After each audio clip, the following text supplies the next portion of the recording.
I want to encourage you again to go to onebaptist.org/devotional and get an overview of the text, get in the Devo, get as much as you can, preparing your mind for what you're about to read, and then get into the reading and let the Spirit of God reveal to you things you did not know that you were going to read.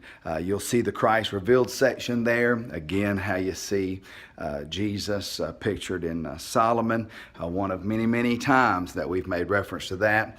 And every time I make reference to that, I'm sure you, like me, can't believe Solly blew it like he did one day. Nevertheless, let me go on to what I wanted to speak to you about. Perhaps you saw it in your subject line, and that is this question: what if God says no? What if God says no? Now, do let me go ahead and tell you the Aikens. They are a group, a family group that travels around and sings. They are tremendous, genuine, real people of God. I have their link attached to a song that they sing by that very title. I have it. I'll either have it in the comments section if you're looking at this by Facebook, whether you're getting it from my personal page or our church page.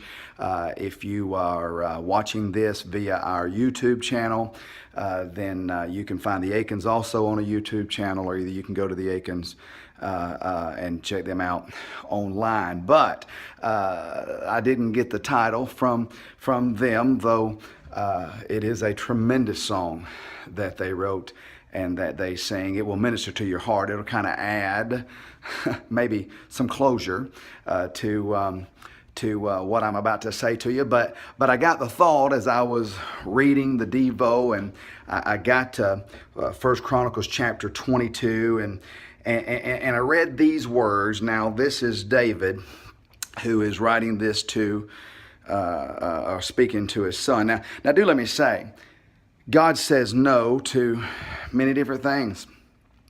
Sometimes it is things of finances. Sometimes it is things of careers. It can be things with our children, our homes. It can be really any facet. No need for me to chase all of that. Our health, certainly we know that. But do know, God has a right to say no.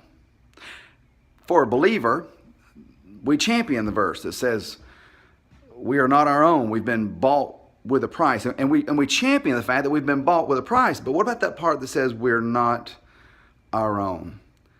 The fact of the matter is, we can trust the Lord's in who we are, in whose we are. We can trust Him. And listen, sometimes, and He don't even have to tell us the reasoning. Sometimes His answer may just simply be no, and we need to trust Him. We don't need to lean on His on the explanations of what He would say to us. That He doesn't owe us an explanation, though He does give us His word. But what we can trust is all those other promises in His word, that while we may not understand why He's saying no, we love Him and we trust Him, and we know He has a right to allow or disallow whatever He wants.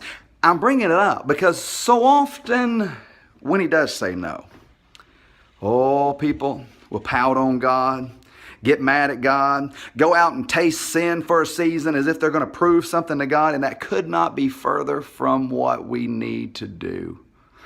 The reality is, maybe it was something we were wanting Him to say yes to that He never was going to say yes to. Maybe we wanted Him to say yes to our prayer, and we know it's God's will, but somebody else is involved and they don't want it to be God's will.